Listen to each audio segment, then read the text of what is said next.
Dude, me and my mom just binged all 9 episodes of Masters of the Air the other day. Nice. Good Yeah. stuff. Yeah. Oh man, that's cool. Yeah, that's cool. I was like, he's not dead. Yeah, nice. Dune Well, 2. shit, what does that mean? Now I gotta see it. Oh, Masters of the Air, Next, dude. it's up next, but now I'm thinking there's a false. I'll see it. Oh, well. Yeah. Lips are sealed. It's pretty good. It's all Good good. stuff. Well, Dune Part 2, masterpiece. You guys killed it. Denny killed it. Congratulations. Thank you. Thank you so much.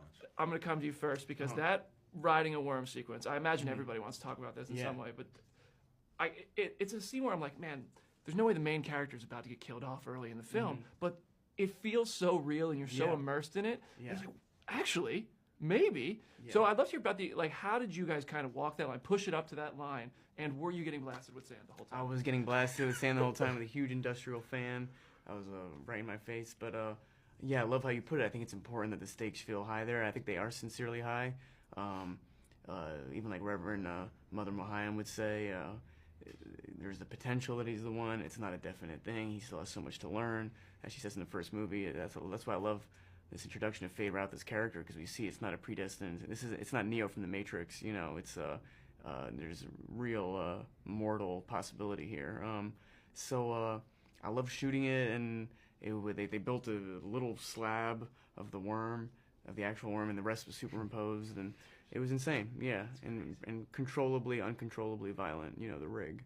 And then I guess you're Yeah. finding sand in every part of your body for the Yeah, rest. afterwards. Honestly, yeah, because we've been getting asked about that today. There's more sand from that than working in the desert for 2-3 months. Oh, dude, that way Yeah. it came out incredibly. Yeah, Props thank to you you. guys for pulling that off. Thank you. Fade's introductory sequence is, I mean, it just shows how dark this character is right out of the gate. Yeah. So I'd like to hear, what was harder, slipping into this character that was just so dark and vicious, or like learning to leave him behind and come back to reality and be a normal person again? Yeah, I mean, I think it was on the introduction. You know, is finding, you know, are there things that are too far? Is it, you know, there was a long period of time where I was just gonna use my own voice, and then it didn't feel right, and then I had this idea of vocally being more similar to the Baron, because he would be who I grew up with, you know. And then I brought that to Denis, and then that kind of, it helped me find another way in, and then that led to other things, and I think it was the slow process of getting in. Once I was there, it was just so fun, you know. You have so much room for play, and I knew that I wasn't gonna, you know, be necessarily bringing murderous qualities home with me. So I kind of set a boundary for myself. Yeah, that's a pretty good line. Yeah. Let's hear about you mentioned the voice, and you sounded a lot like Stellan. And I mean, it's like if I closed my eyes, I wouldn't maybe not know which of you That's were cool. talking. Did he work with you on that? Was he caught off guard by that?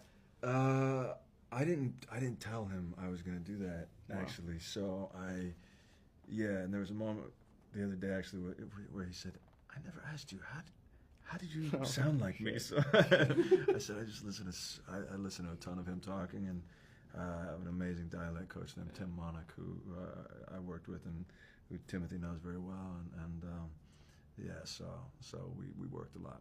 Yeah, nicely done, man. Yeah, You two thank spend you. most of the movie separate, but eventually, you know, you're going to cross paths. And that sequence where you guys are going at it, it's incredible. And the fact that there's no music, it's awesome. I would love to hear about the experience on set. You know, was it a little bit of a competition between you two? Genuinely, how'd you guys kind of make sure that the stakes were really felt throughout that fight, but really delivering every beat of that choreography? The stakes were felt by the legends in the room that were there that were you know, present to it and present as their characters: Javier Bardem, Charlotte Rampling, Christopher Walken, Zendaya.